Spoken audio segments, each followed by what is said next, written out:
Hi friends, welcome back to sports dictator channel. IPL 2024 అతి త్వరలో జరగబోతుంది. అండ్ ఎస్ఆర్హెచ్ అయితే 2 ప్రాక్టీస్ మ్యాచ్లు ఆడింది. అండ్ ఆ రెండిట్లో ఎలా ఉంది ప్లేయర్స్ పర్ఫార్మెన్స్ అనే దాన్ని బట్టి ప్లేయింగ్ 11 చేయమని చాలామంది అడిగారు. సో నాకు తెలిసి ప్లేయింగ్ 11 ఎలా ఉంటుందో వీడియోలో చేస్తాను. అండ్ అంతకంటే ముందు Sunrisers Hyderabad Kolkata Knight రైడర్స్తో కూడా మ్యాచ్ ఆడబోతుంది. ఫస్ట్ మ్యాచ్ కోల్కతా నైట్ రైడర్స్తోనే, వాళ్ళు కూడా ప్రాక్టీస్ చేస్తున్నారు. సో నిన్న వాళ్ళ ప్రాక్టీస్ మ్యాచ్ కూడా చూశాను నేను. చాలా ఫెంటాస్టిక్ బౌలర్స్ అయితే ఉన్నారు కోల్కతా నైట్ రైడర్స్లో. అందులో ఒక కొత్త యంగ్ బౌలర్ ఉన్నాడు, సకీబ్ హుసేన్. సో అతడైతే బౌన్సర్లు అండ్ అత్యంత వేగంగా బౌలింగ్ చేస్తున్నాడు. సో చాలా అప్రిషియేషన్ అయితే అతనికి నిన్నటి మ్యాచ్లో వచ్చింది. ఆండ్రీ రసెల్ అండ్ అదేవిధంగా చాలామంది ప్లేయర్స్ని అయితే రింకు సింగ్ను కూడా అవుట్ చేశాడు, రెండు సార్లు అవుట్ చేశాడు. సో ఇతన్ని ఖచ్చితంగా ఎస్ఆర్హెచ్ మీద ఫస్ట్ మ్యాచ్లో ప్రయోగించే అవకాశం అవుతుంది. అండ్ కోల్కతా నైట్ రైడర్స్లో మనకు అత్యంత ఎక్కువ ధరకు అమ్ముడిపోయినటువంటి ప్లేయర్ ఉన్నాడు, మిచెల్ స్టార్క్. సో అతడు బౌలింగ్ ఎదుర్కోవాలంటే ఎస్ఆర్హెచ్ ఓపెనర్స్ చాలా స్ట్రాంగ్ ఉండాలి. అండ్ అలాంటి ఓపెనర్స్తోనే ఇన్నింగ్స్ స్టార్ట్ చేస్తే సన్ రైజర్స్ హైదరాబాద్కు బాగుంటుంది. అండ్ చూసే ముందు అయితే ఎస్ఆర్హెచ్ ఫ్యాన్స్ అయితే ఖచ్చితంగా వీడియోని లైక్ చేయండి. మీ లైక్స్ నాకు కాన్ఫిడెన్స్ ఇస్తాయి. అండ్ ఎంతమంది ఎస్ఆర్హెచ్ ఫ్యాన్స్ ఉన్నారో తెలుస్తుంది. అదేవిధంగా మీకు వీలైతే ఓపెనర్స్గా ఎవరు వస్తే బాగుంటుంది అనేది మన వీడియో చూశాక ఆ రీజన్స్ను బట్టి కామెంట్ చేయండి. లైక్ చేయడం మర్చిపోకండి, సబ్స్క్రైబ్ చేసుకోండి. ఎస్ఆర్హెచ్ అండ్ ఐపీఎల్ అప్డేట్స్ ఇంతకు మించి మీకు ఎక్కడ దొరకవు. సో మనం వీడియోలోకి వెళ్దాం. సన్ రైజర్స్ హైదరాబాద్ ఎవరిని తీసుకుంటే ఎందుకు బాగుంటుంది అనేది ఇప్పుడు చూద్దాం. ఓపెనర్స్గా అయితే Mayank Agarwal and Travis head వీళ్ళిద్దరు వచ్చే అవకాశం ఉంది. ఎందుకంటే మయాంక్ అగర్వాల్కి ఎక్స్పీరియన్స్ ఉంది. అండ్ అదేవిధంగా ట్రావిస్ హెడ్ మిచెల్ స్టార్క్ బౌలింగ్ను ఆడి ఉన్నాడు.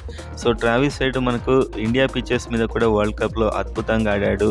ప్రాక్టీస్ మ్యాచ్లో అంత బాగా ఆడకపోయినా కూడా మిచెల్ స్టార్క్ని ఎదుర్కోవాలంటే ట్రావిస్ హెడ్ ఉండాలని కోచ్ భావించే అవకాశం ఉంది. సో నేను ఇక్కడ ఏమనుకుంటున్నానంటే Mayank Agarwal and Travis Head ఓపెనర్గా రావచ్చు. అండ్ రాహుల్ త్రిపాఠి కూడా ఓపెనర్గా ప్రాక్టీస్లో వచ్చి బాగానే ఆడాడు. సో అతన్ని ఓపెనర్గా వేస్తే ఇంకా బాగుంటుంది. నాకు తెలుసు కానీ అలా చేయరు. Mayank Agarwal and Travis head వస్తారు.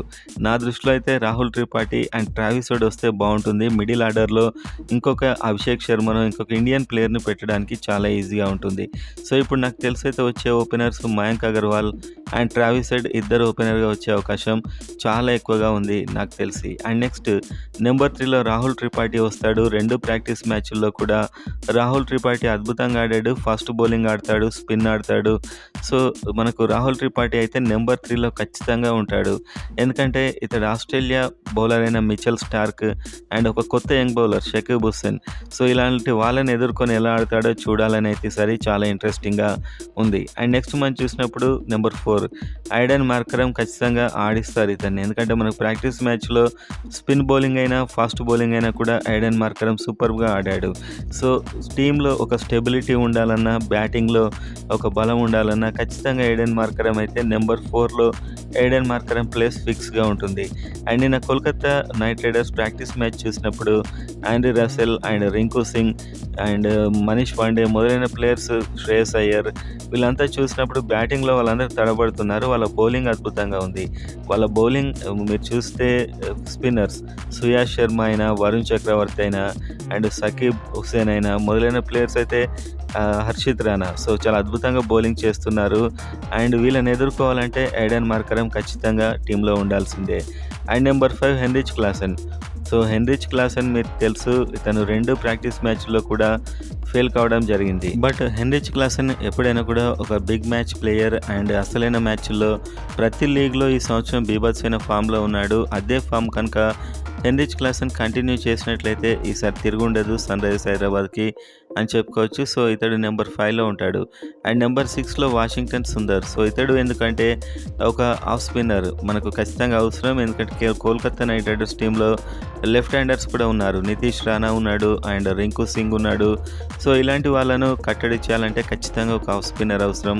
అండ్ వాషింగ్టన్ సుందర్ ఎలాగూ ఒక క్యాప్డ్ ప్లేయర్గా ఒక హై అమౌంట్ పెట్టుకున్నారు. సో ఇతడికి టీంలో ప్లేస్ ఎలాగూ ఇస్తారు.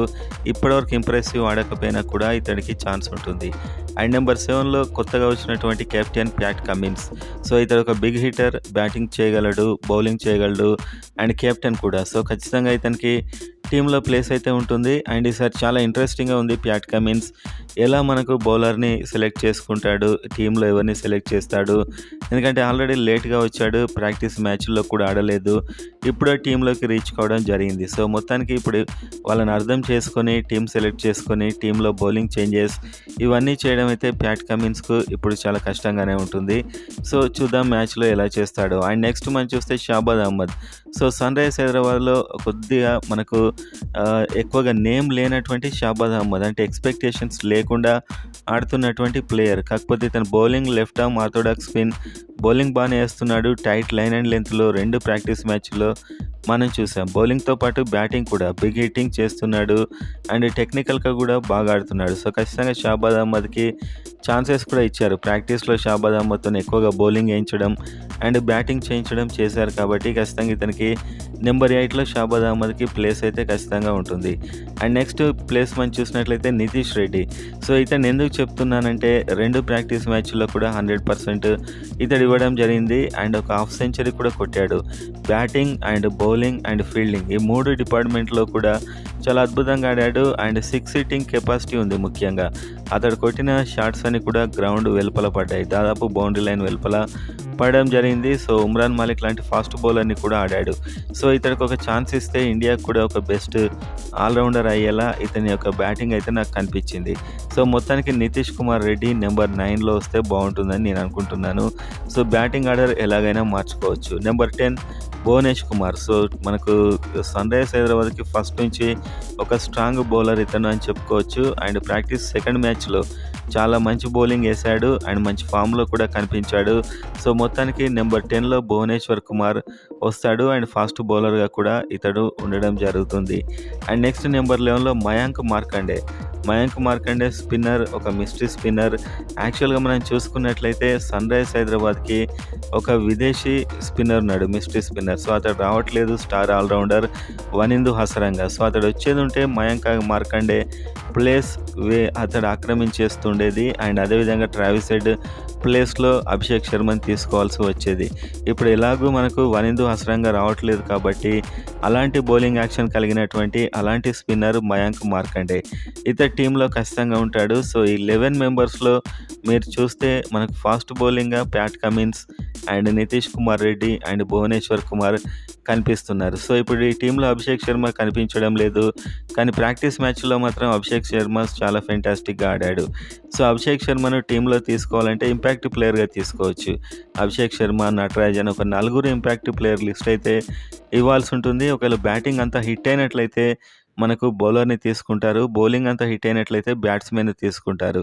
దాన్ని బట్టి అభిషేక్ శర్మను ఇంపాక్ట్ ప్లేయర్‌గా తీసుకుంటే చాలా బాగుంటుందని నేను అనుకుంటున్నాను. మయాంక్ మార్కండే బౌలింగ్ అయిన వెంటనే ఒకవేళ ఫస్ట్ బౌలింగ్ అయితే మయాంక్ మార్కండే బౌలింగ్ అయిన వెంటనే అభిషేక్ శర్మను టీంలోకి తీసుకున్నట్లయితే అభిషేక్ శర్మ కూడా బౌలింగ్ చేయగలడు. బ్యాటింగ్ మీకు తెలుసు. ఒక ఫెంటాస్టిక్ హిట్టర్‌గా 2 ప్రాక్టీస్ మ్యాచ్‌ల్లో కూడా అద్భుతంగా ఆడాడు. సో, నటరాజన్, అభిషేక్ శర్మ, ఉమ్రాన్ మాలిక్ వీళ్ళని ఇంపాక్ట్ ప్లేయర్‌గా పెట్టుకుంటే బావుంటుంది. అండ్ జయదేవ్ ఉనాడ్కట్ కూడా. సో, ఈ టీంలో కొద్ది మార్పులు ఇంకా నాకు తెలిసి ఫస్ట్ మ్యాచ్ తర్వాత చెప్పొచ్చు. సో, ఇప్పటికైతే ఈ టీం నాకైతే ఇది బెస్ట్ ఉంటుందని అనిపించింది. సో, ఒక్కటే మయాంక్ అగర్వాల్ ప్లేస్‌లో అభిషేక్ శర్మని తీసుకుంటే బావుంటుందని నాకు ఇప్పటికే ఉంది. ఆ ప్లేస్‌లోకి అభిషేక్ శర్మ అభిషేక్ శర్మ వన్ డౌన్‌లో వచ్చి రాహుల్ త్రిపాఠి ఓపెనర్. సో, ఈ విధంగా వస్తే ఇంకా టీం బావుంటుంది. ఎందుకంటే మయాంక్ అగర్వాల్ అంత కాన్ఫిడెన్స్‌గా అయితే నాకు కనిపించలేదు. సో, ఈ విధంగా టీమ్ ఉంటే బావుంటుందని నేనైతే అనుకుంటున్నాను.